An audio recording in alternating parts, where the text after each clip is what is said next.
سورہ واقعہ کو اپنے ورد میں رکھا جائے، کیونکہ بعض دفعہ کیا ہوتا ہے کہ کثرت تو ہوتی ہے، برکت نہیں ہوتی، برکت نہیں ہوتی. اور دوسری بات یہ ہوتا ہے کہ یوں سمجھیے کہ آپ کے پاس سمندر تو آنا چاہ رہا ہے، مگر بیچ میں ایسا دراڑیں ڈال دی گئی کہ وہ آ نہیں پا رہا.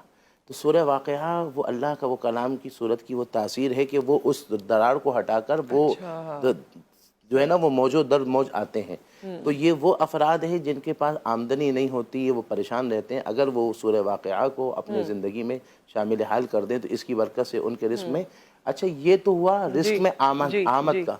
اب مسئلہ ہے کہ آ گیا وہ اس میں برکت نہیں ہے، آ رہا ہے اور جا رہا ہے. ہاں جا رہا ہے. بلکہ میری زندگی کا تجربہ اور جس کو میں نے بتایا ان کا تجربہ، یہاں تک کہ ایسے لوگ ہیں جو کہتے ہیں 1 مہینے کا راشن اگر یہ وظیفہ پڑا تو 1.5 مہینہ چلا. میں ہاں وہ کئی لوگوں نے بتایا. اور بچپن میں اگر ابو خرچی دیتے تھے تو اگر ان پیسوں میں اگر دم کر دیا تو وہ پیسے مہینہ ختم ہو جاتا مگر پیسے بچ جاتے تھے. اور اگر نہیں پڑھتے تھے تو مہینہ ختم نہیں ہوتا تھا، پیسے ختم ہو جاتے تھے. وہ وظیفہ بہت آسان ہے. اول آخر 3 دفعہ درود شریف. یہ میں آہستہ بول رہا ہوں، آپ ذرا تیزی سے اور غور سے سن لیں. 3 دفعہ درود شریف. اچھا اول آخر. اب 4 صورتیں ہیں جس کو پڑھنا ہے، جس میں پہلا ہے سورہ قریش کو 3 مرتبہ، سورہ کافرون کو 3 مرتبہ، سورہ لہب کو 3 مرتبہ، اور سورہ اخلاص کو 3 مرتبہ. اور جو پڑھنا ہے تو ہر دفعہ میں بسم اللہ علی برکت اللہ، ہر صورت کو پڑھتے ہوئے نا بسم اللہ علی برکت اللہ. کھانا کھانے کی دعا بھی ہے نا، یہ برکت کی دعا ہے. اللہ تعالیٰ کے اللہ کے نام سے شروع کرتا ہوں، اللہ کے نام میں برکت ہے.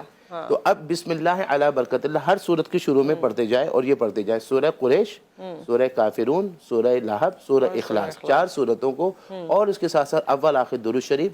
یہ اپنی زندگی میں بھی میں نے دیکھا، اور میں نے جن احباب کو بتایا ان کا کہنا ہے کہ مثال کے طور پر آپ راشن لائے، آپ نے اس میں دم کر دیا. اچھا اگر پیسے تو بینکوں میں آ رہے ہوتے ہیں نا، ویسے بینک میں آتے ہیں نا، اس کے بعد جو نکالتے ہیں نا اس میں دم کر دیں، اور اس کو آپ یوز کرتے رہیں. جیسے ختم ہونے لگے جو دوسرے پیسے اس میں دم کر دیں.